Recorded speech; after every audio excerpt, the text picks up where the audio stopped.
Hello, everyone, and welcome to Inside the Tap Room, where every month we're taking you inside another distillery, winery, brewery, or in this case, meadery, here on the Laurel Highlands Pour Tour.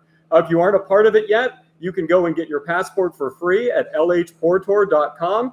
Fill out that quick application. We will mail you the free passport, and you can be on your way to earning great prizes as you explore these wonderful places throughout the Laurel Highlands region. So let's jump right into it. Who do I have with us today? My name is Matt Falenski, and I'm the head mead maker, owner of Laurel Highlands Meadery in Greensburg, Pennsylvania. Perfect. And mead maker, that's the official title?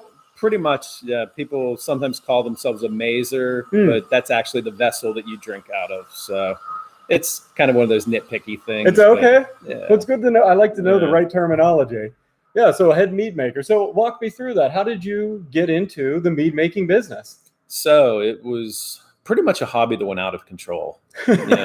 Just started making it, had it probably about 16, 17 years ago. Oh, okay. And just thought it was fantastic. Was a home brewer at that point. Mm-hmm. So it was always familiar to me, but never thought I would do anything with it. Then a friend of mine actually made some. I tried it, and it just kind of opened my eyes. And I'm like, I could probably do that. So I always made mediocre beer, but the mead was pretty decent.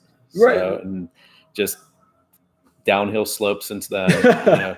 Little, bigger. And then at some point, my wife and I decided we should probably try to start making money on this instead of it just being, a money suck. Right. So it was your friend's one experience that you had mead, and then you were like, I should be able to try this for myself? Oh, yep.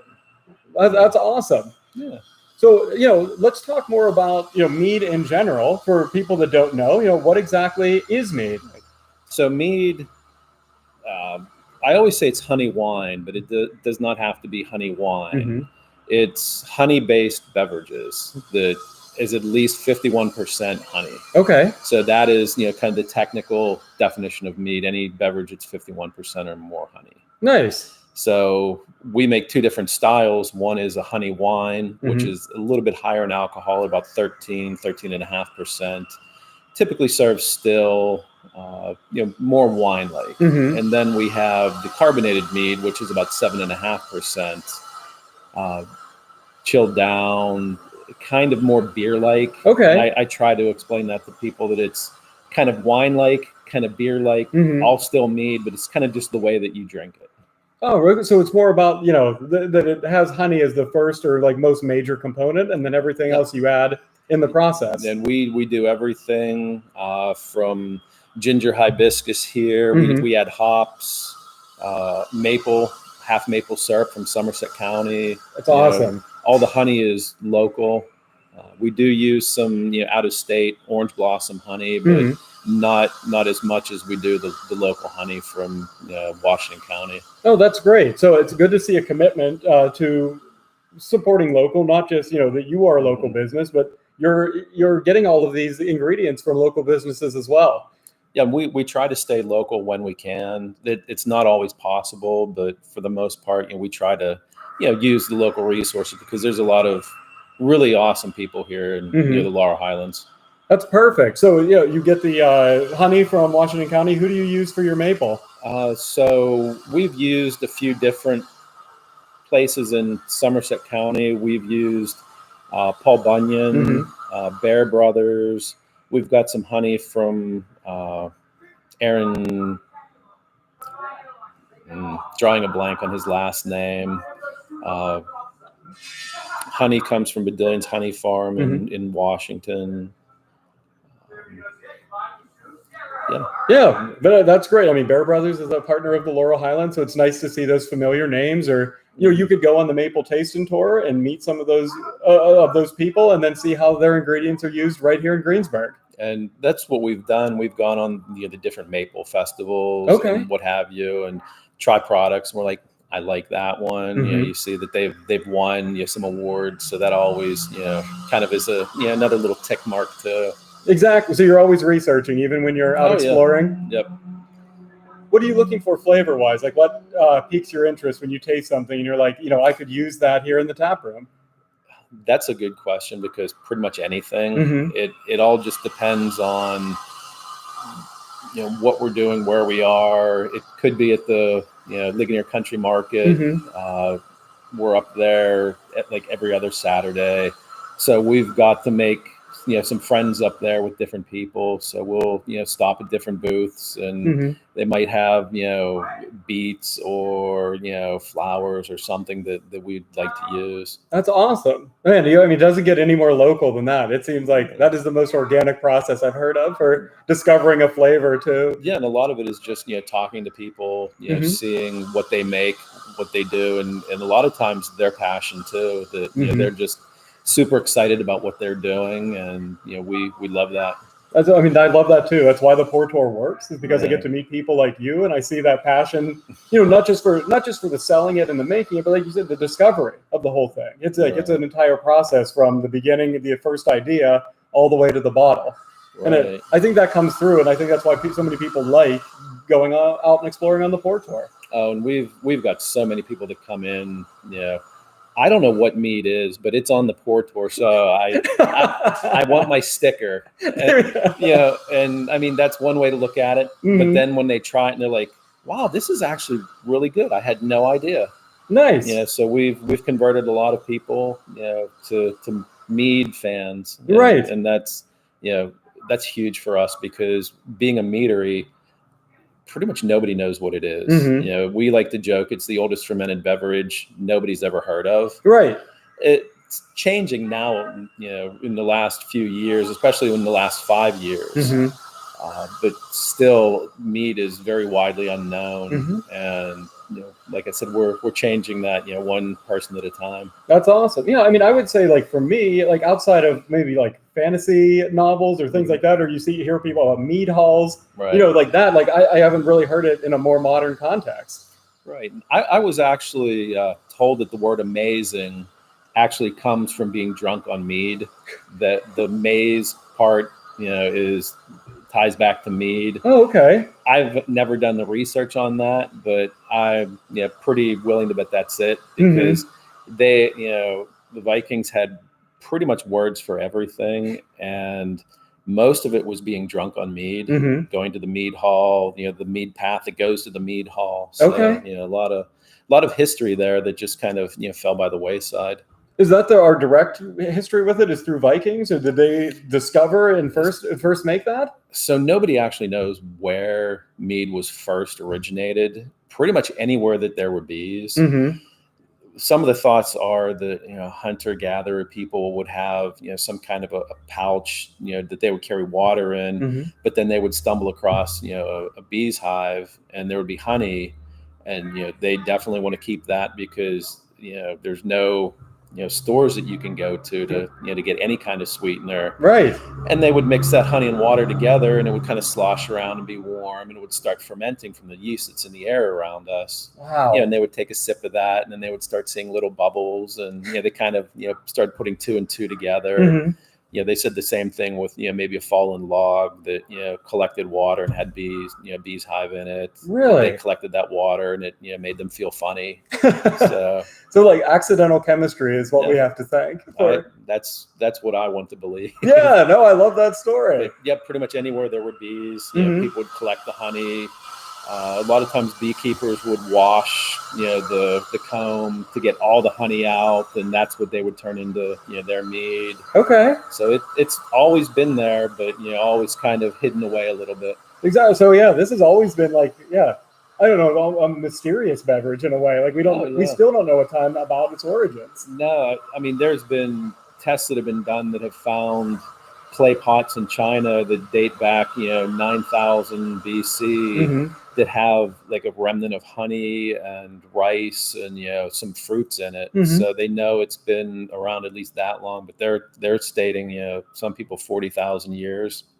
Wow. Is like when it started. That's amazing. And like I said, it predates beer and wine, Mm-hmm. cider, but it's the least well known of all those beverages. Wow. Yeah, that's great. I could talk about the history of this all day. I had no idea. Yeah. I mean, I knew it was old, but not that it predated, that far. Oh yeah. Amazing. So let's talk about the people that come in and they want to get their sticker for the meadery, right? So, Yeah. and they're listening to this today and they're like, I don't have my meadery sticker. You better hurry up and get in. That's right. Yeah. Now's the time, especially with summer coming up. Let's do this. But if they're coming in and they are, your typical Coors Light drinker, someone like that, they have no familiarity with mead, where would you start them? So I would probably start more people with our carbonated mead than I would with the wine like mead. Just having that chilled down carbonated, a lot more people are familiar with that than they are with higher alcohol still mead. Probably in the winter time I would flip that a little bit and say, oh yeah, maybe the cinnamon vanilla warmed up, or nice, the maple warmed up, but definitely now the lighter carbonated meads. Okay. Well, talk to me about serving that, because you can enjoy this cold, warm, room temperature, kind of everywhere. It pretty much whatever personal preference is. Like all these here are more, probably room temperature, chilled down a little bit. Like the ginger hibiscus is nice, chilled down. Our Chamberson Piment, which is half grapes, half honey, nice, is just fantastic, chilled down.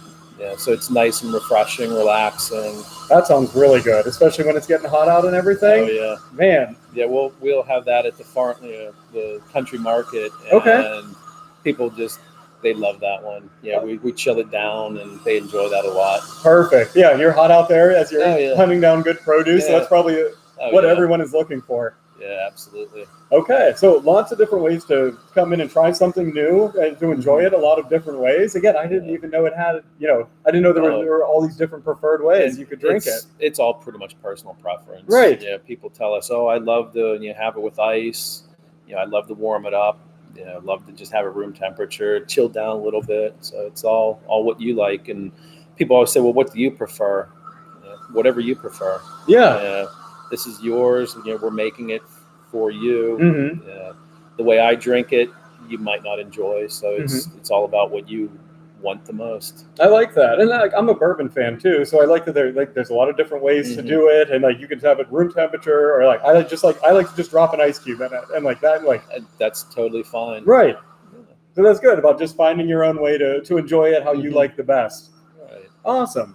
So if you guys are listening, you might hear some construction sounds in the back, some saws going. So why don't we address that? What's going on here? So we've finally got our outdoor seating area underway. We've been planning this for quite a while, and due to some issues that have been happening in the last 13 months, 14 months, things have been delayed. So we finally have our construction crew on site that is building an outdoor covered seating area, pergola, fire pit. Nice. So we'll be having a nice outdoor seating area hopefully in about a week or two. That fast?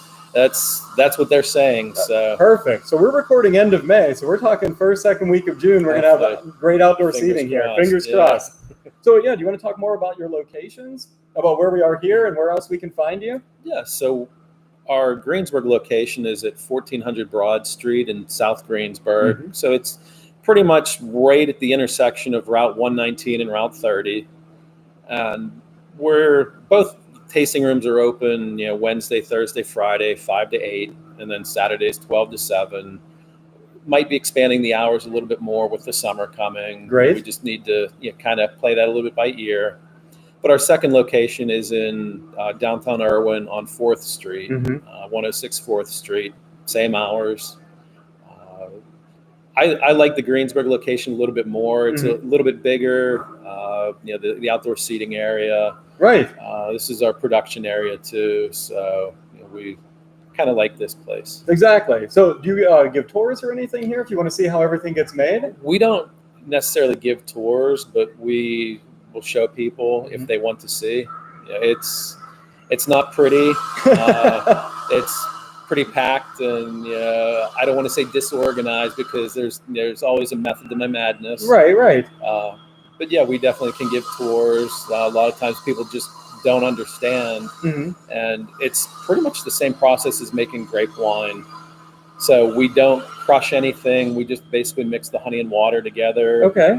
Add yeast. That's what creates the alcohol. Mm-hmm. Filter all that yeast out. Maybe add some more honey to sweeten it up, and then fruit, spices, hot peppers, chocolate. You name it. Okay. So almost kind of similar to beer or something like that. You add everything in and let it ferment, and then add some of the flavor at the end. As you're going?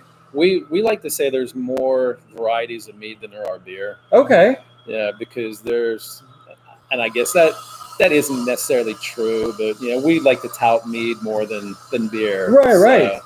But I mean, there's hundreds of varieties of honey, of yeast, of fruit, spices, hops, you name it. Pretty much anything goes into it. Some work better than others. Right. Like we'll probably never do, a pickle, maple, salmon flavored mead, but you never know. Right. So would you think almost like your horizons are broader of what you can add to that honey to kind of pair with that? Like it gives you some more options than maybe a beer? I don't want to get into any competitions with beer brewers because there's a lot of fantastic beer out there. Mm-hmm. I just think that mead isn't as widely known, and people just need to understand that it can have as many complexities as beer, as wine. The flavors, it can be dry, sweet, super sweet, high alcohol, low alcohol, any type of flavor, fruit, what have you. Right. No, I'm just amazed by just kind of the spread of everything that you can make mead into and do, and carbonated, and like it just like it gives you so many options. I couldn't imagine a hibiscus beer or something like that. Like, but with mead, that makes a lot of sense. So I love that. And it's friendly competition on the Pour Tour. We love all our brewers too. So and that's it. Like there's so many awesome brewers around here, and we're friends with a lot of them. And we've actually done some collaborations, like with All Saints Brewing. We've done some braggots, and it's a blend of beer and mead. We've done the same with Sobel's and Jeanette. We've actually, for the Greensburg Craft Beer Week 2 years ago, I guess that is now, we did a strawberry pretzel porter. Oh, that was so good. I still remember that. That was excellent. Yeah, so I mean, there's a lot of different things you can do with it. And like I was talking about the Chamberson Piment, that's half grapes and half honey. So you get wine-like qualities in there. You get the honey. So a lot of different options. Man, that's so cool. I love all this information. Yeah, you're really just like blowing my mind with everything I'm learning about mead. I hope you guys are enjoying it too. Yeah, I think most people think that mead is just this sweet beverage that my roommate made it in college and it was gross. Yes, that was my experience. And we get that a lot. People come in, no. My friend made it. It was just nasty. It tasted like kerosene. Your friend didn't know what he was doing. So there are so many different manufacturers out there, so many different types and styles. So if you don't necessarily like ours, or you don't like somebody else's, don't think you don't like mead, because try somebody else's and that might be right up your alley. Right. So there you go. Even if you try a style you don't like, there's so much out there. Give it another go. Absolutely. That was my holdup for the longest time, was like having it in college, and it was awful. And it was like, it turns you off from it, and that happens with a number of different styles. And then you retry it, but it's done with a professional. You're like, oh, okay, here's what I'm getting into. That's exactly it. Yep. Good. Well, good. And that's great. Yeah. So if you had that weird experience before, give mead another try. What else? I always like talking about your Irwin location, because it's so walkable. I think that's really nice that you can go to New Crescent, get your sticker there, come and visit you guys, go get a good bite to eat in town. Anything else you like to do around that location? Well, Crooked Creek is down on Main Street too in Irwin. Oh, so a lot of times, people do the triangle there between the three of us. And we do, I like Greensburg a little bit more. This is kind of, I kind of grew up in the area, so this is, home to me. Right. When we first went to Irwin, we've been there about 5.5 years now. When I was there about 6 years ago, just, walking around, like I never knew what was there. Like a friend of mine had to go to the post office. So then we had lunch somewhere downtown, and I was just blown away that the number of small stores that they had. Yes. there were a lot. They were shuttered at that point, but now I don't think there's a single one in Irwin that is closed. Mm-hmm. So it's amazing. Everything from burger to So good. to dough to Gatto. The Lamp Theater's open now. Mm-hmm. New Crescent. Crooked Creek. Right. McFeely's Chocolate. Like just so many awesome places down there, and it's all walking distance. It's so nice. I know if you told me we were meeting at the Irwin location, I would have been like, nice, I get to go to Dough today, because that's like there. If I can get there a burger, I know it's going to be a good day. Oh, there's just tons of nice stuff. There are a lot of great shops down there. Mm-hmm. A lot of really nice people. The Business and Professional Association is just amazing to work with. Great. They're always planning something. They're always doing something. So they're a great bunch of people, and I always thank them whenever I can. That's perfect. Yeah. So when we talk about the Pour Tour, it's of course going and meeting awesome people like you and trying that, but it's also getting into these towns. Maybe you haven't been in downtown Irwin, or maybe even been in Greensburg for a while, and just seeing how much things have changed, all the new businesses, all the different faces and great people you'll meet walking through town. So I encourage you, while you're on the Pour Tour, getting your sticker, to get out there and try something new. Go to a restaurant you haven't seen, take a look at the menu, something jumps out, go try that, and you're really going to open yourself up to having a great time. We've had some awesome times. We don't. Our big problem with owning the meadery is we're open when everybody else is. Mm-hmm. All the other manufacturers, we're closed when they are. So when we get a day like Sunday, we love to go out. Mm-hmm. Just check out all the different options out there. Make a day of it, and it's a great way to just meet people and find out more about what's happening in the area. Perfect. Well, yeah. So that's all the main things I wanted to cover, and you talked me through the process and all the different styles and flavors, and the small town feel of everything. What else would you like to talk about? Do you have any upcoming bottle releases that you're excited about, like new flavors you're working on? So we've never been one to toot our own horn. So we have a lot of releases that come out all the time, and we never really make any big noise about it.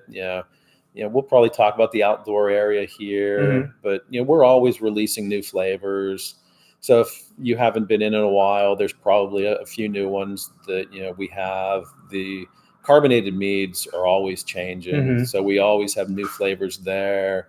It always varies a little bit between Greensburg and Irwin too. So what they have in Irwin might not be the same here, but we do try to keep our webpage updated at least to the day that we change something. So perfect. So yeah, even if you have you stopped out last year, you got a sticker, come back out again this year, you're going to see all new stuff in each tap room. But the sake really jumped out to me. That's not something I expected to see when I walked in. Can you talk to me about that? Yeah, so that's one that a friend of mine owns a meadery in Japan, Wicked Way Mead, and there they have some pretty stringent alcohol production laws. So he is not able to start a meadery on as a meadery, so he has to actually brew through a sake manufacturer. Okay. So they don't have the variety of yeast that we do. So he basically is at their mercy. So he's providing the honey, they're providing the yeast, and it works out really well. Just the flavors of it were really really interesting. So we kind of tried to do the same on our here. So yeah, we have a sake yeast inspired mead. So you definitely get the taste of it. It's not the same, but you get those hints of it. Man, that sounds really interesting. But that's a cool collaboration. Yeah, and that a lot of times different meaderies work with one another, and we just kind of. There's a lot of sharing, a lot of collaboration, a lot of just information transfer that you get. And since we're all kind of in the same boat, we all try to help one another.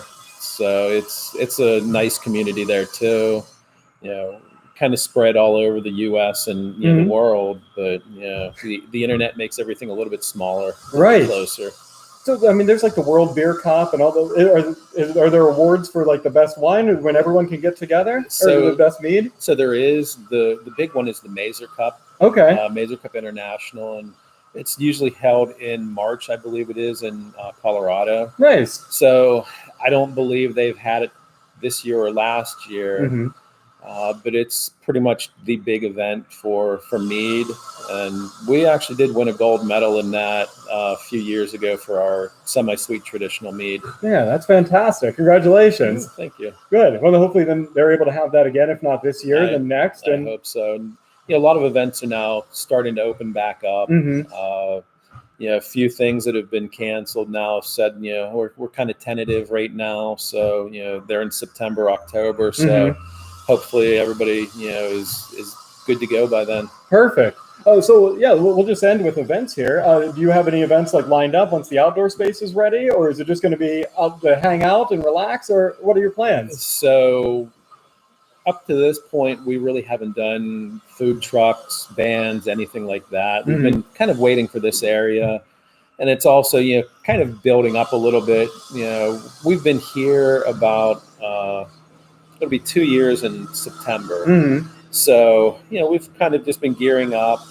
And now I think, the summer 2021 is when we're going to try to, do a little bit more, have more events, more activities. We want to do some mead making classes. Oh, that's awesome. Just kind of, get the word of mead out there a little bit more. Yeah, I would love to do a mead making class. That would be super fun. All right. Good. So make sure you check the events calendar on Go Laurel Highlands. Also on your Portor app, there's that little events section you can go over to. So when these get added to the outdoor space or the mead making class, those will pop up on there as well. So yeah, I guess that's about it for us. Where can people follow you, find more information, and come visit? So we're on Facebook at Laurel Highlands Meadery, LH Meadery. We have our webpage, laurelhighlandsmeadery.com, lhmead.com, lhmeadery.com, pretty much any, variation of that.com. Our tasting room here at 1400 Broad Street in South Greensburg, 106 4th Street in Irwin. There you go. Well, thank you so much, Matt. I really appreciate you being here and for taking the time today. And really, all that remains for me is to just thank you for listening to another edition of Inside the Tap Room. I really hope you've enjoyed learning all about mead. You can see how much that I've learned just in this short conversation. And I hope you want to come down here and check it out if you're still waiting to get that sticker, or if you just started on the Portor. So please come out to Irwin, come out to downtown Greensburg, and check out Laurel Highlands Meadery. Thanks so much for listening.